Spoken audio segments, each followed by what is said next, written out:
Good morning, everyone. Thanks for coming to the channel, Big Ring Rides. I'm Big Ring, and this morning I am headed to Sheridan, Wyoming, where I'm going to meet up with my good buddy Aaron, and we are going to head to Yellowstone. And so we've been talking about for a couple of years about riding Yellowstone on our Harley Davidson motorcycles. Riding a 2015 Harley Davidson CVO Road Glide. Um, so I'm pretty excited about this. My first time, riding to Yellowstone on a motorcycle. So I'm going to do my best to record this. I found that the microphone that I have, this little microphone right here, it's garbage. I was up for, I don't know, till 1 o'clock in the morning trying to figure out how to put that in my helmet and not have it distorted. No matter where I put it, what I did, how I covered it, it just did not work. And so finally it ticked me off. I'm going to stop by Best Buy in Casper, Wyoming. Hopefully they have a hardwired microphone. Hopefully that'll work. But until then, what I'm going to do is I'm going to record certain spots, and then I'm just going to have to dub over it and tell you what it is. I live in southwest Nebraska. I live about 25 miles from Colorado, 45 miles from Kansas.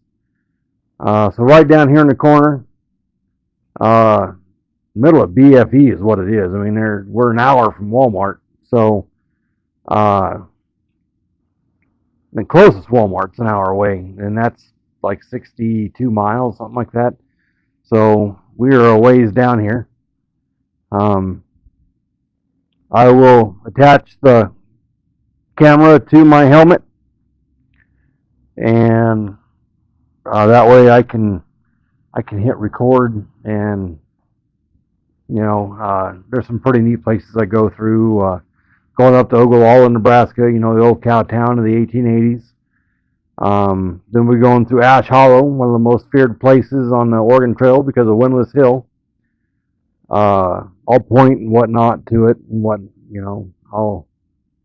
and then I'll just have to dub over it till I get a new microphone. Heading up to Scotts Bluff, and Scotts Bluff Monument, named after Hiram Scott, the old trapper that died at the base of the bluff during the trapper era. And then on to Wyoming, Torrington, Douglas, Casper, and where I'll meet Aaron. He's going to meet me down there in Casper, and we're going to ride up to Sheridan. And then tomorrow, which is Saturday morning, we will head off for Yellowstone. We're going to ride West Yellowstone, and we're going to end up staying in Ashton, Idaho, at a cool little lodge they have there. And then Sunday we'll finish our ride East Yellowstone and head back to Sheridan.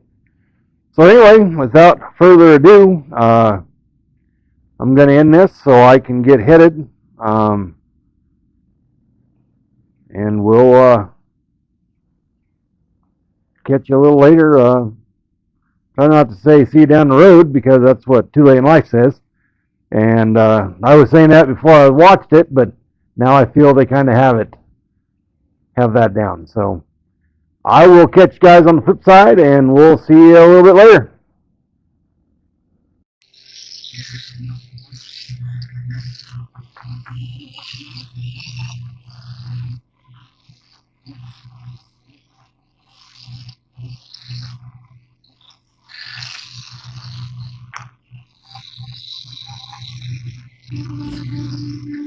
All right, folks. I'm just getting to Ash Hollow here. Went through Ogallala. Of course, kind of new to this, so I forgot to hit record on the camera. So apologize about that. Hopefully I can remember on the way home. I mean, not really missing nothing. You go through a stoplight and over a viaduct, and that's about it. There is a little front street place there that you can stop and see, but just getting down into Ash Hollow here, you're going to see me point to the right. There is some wagon tracks coming down the hill, and actually they're all over the place out here. So they're on the right, they're on the left, and it makes you wonder, why didn't they just go around the top? Well, that was before the road was here and built up. This was just a big ravine, and that ravine stretches for miles. So they just had to pick a spot and go, and I think they just picked the easiest spot they could find. So anyway, let's see here. If you look to the right over here, you are going to see what looks like ruts right there. Those are wagon tracks coming down the road. And off to the left over here is Windless Hill, and there's some wagon tracks going through there and then back up the hill. Windless Hill is, you actually have to hike back in there, and it's a ways. It's like a half mile or so in there, all concrete sidewalk. I rode my Softail in there, and they were very unhappy I did that, so I wasn't going to push my luck and do it again. So let's see. Right down here, there's also a sod house that's been there for, man, since I was a little kid. And the Nebraska State Parks has decided that it costs too much to keep it up, so they're just letting it fall in. I mean, it's just really sad to see it. If you go up into the museum there at Ash Hollow, you can do a little loop, and there's an original 1880s schoolhouse down there. I'm not going to take the road glide down in there. It's pretty rough, and rock road's not real great, so I'm not going to do it.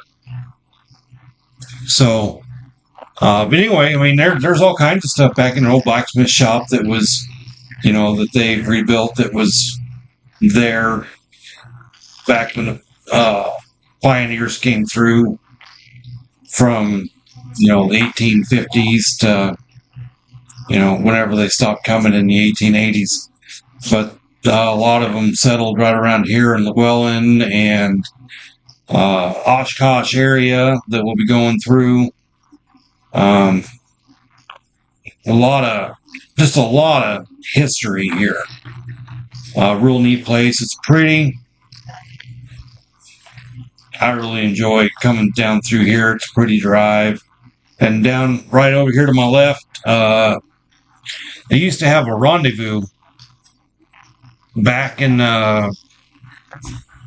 oh man, it would have been 1830s, 1840s, before the whole trapping thing ended. That's Llewellyn Cemetery there to my left.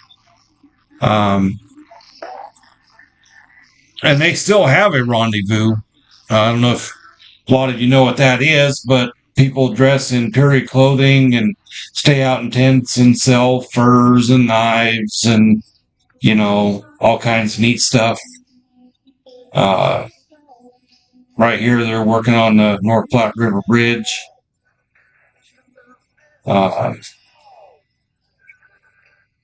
you can see, it's really pretty down here, nice and green, and well, it's river bottom, so of course it's a little more lush than everything else. But like I said, there's a lot of history down here. Ash Hollow was well known on the Oregon Trail. I think on the way home I will go by Chimney Rock and Courthouse and Jailhouse Rock. Chimney Rock's at Baird, Nebraska, and then courthouse and jailhouse are just before Bridgeport, Nebraska. And Bridgeport has, a lot of history. The reason they call it Bridgeport is there was actually a bridge they had built for the covered wagons and Mormons and whatnot to cross back and forth. The Oregon Trail was on the south side of the river, Mormon Trail, and some of the few other not so well known trails were on the north side of the river. Mormons didn't want to travel with the pioneers, they wanted to stay separate. So most of the wagon ruts you find are going to be on the south side of the river. Highway 92, which goes from Bridgeport to Gearing, is on the old Oregon Trail, and I'll travel that on my way home when I come home Monday. Today being Friday. This is going to be 1,800 mile trip. Today is going to be 550 miles, I believe. And then I believe we have planned about 500 miles a day or 300 miles a day. So it's going to be a lot of riding, heading up to Yellowstone and riding into Montana and Idaho and places like that. So trying to look around here so you can see the river. The river is disgustingly low right now. There's just no water in it. It's really sad. We're in a real bad drought. The mountains didn't get a whole lot of snow. They didn't get enough snow this winter. So it all looks pretty sad. Look, that river's it's usually, bank to bank and not running like, rapids and stuff. But I mean, it's usually, you can't see the sandbars. So anyway, we're getting to Llewellyn, and I will chat more as we go along. Enjoy the ride.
welcome back. We're between Minutair and Scottsbluff, Nebraska. They did a wonderful thing, and they put a 4-lane in here and kicked it up to 70 mile an hour. And for us Nebraskans, that is a big deal. There's still a lot of 55 mile an hour roads around here, and it's a bunch of baloney if you ask me. It takes you forever to get anywhere at 55 mile an hour. So you might as well just raise it all because everyone drives 70 mile an hour anyway. But you can see here off to the left, I'm trying to show you on the camera, you can start to see Scottsbluff National Monument. As you get closer, you'll be able to see it a little better. But this is probably one of the most flat roads in America. There it is. Now you can see the monument there off to the left, just over my cup holder. It's pretty fun. You can drive up to the top, see the Badlands down below. I'm not sure if maybe you heard on the news that Engelbert kid that died, they found him in the Badlands below the monument. So, and it's pretty rough country. It's very easy. He could have fallen or, got hurt. And, it took him, 3 years to find him? I mean, who would look there? So, anyway, it's not a bad place. Scottsbluff, Gearing, you call it the Twin Cities, separated by the North Platte River, bridge between the two. Right now, we're coming in on the North Beltline. Well, this is Highway 26, and it goes around north side of Scottsbluff. It's called North Beltline. They have a South Beltline that goes around the south side of Scottsbluff, right along the river, and brings you back out on Highway 26, which is 4-lane going to Mitchell. Mitchell, Morrill, Torrington, all them. Coming up, you're going to see that's the sugar factory. That's right there on the left. That's Great Western Sugar. Big employer there in this region. I remember when I was a kid, they have the campaign in October, and they have trucks hauling in beets to the sugar factory to be processed. You find them on the side of this road all the time, and we thought, hey, sugar beets, those would be good, and took a big old bite of it. It's not near as good as what you think it would. It's pretty bitter. It's pretty gross. And lesson learned, it has to be processed into sugar for it to be good. So, but a lot of businesses out here, you'll see, Menards and a lot of dealerships, restaurants, stuff like that. You get closer around town, you'll find Walmart and all them. But just thought I'd kind of let you know a little bit about Scottsbluff.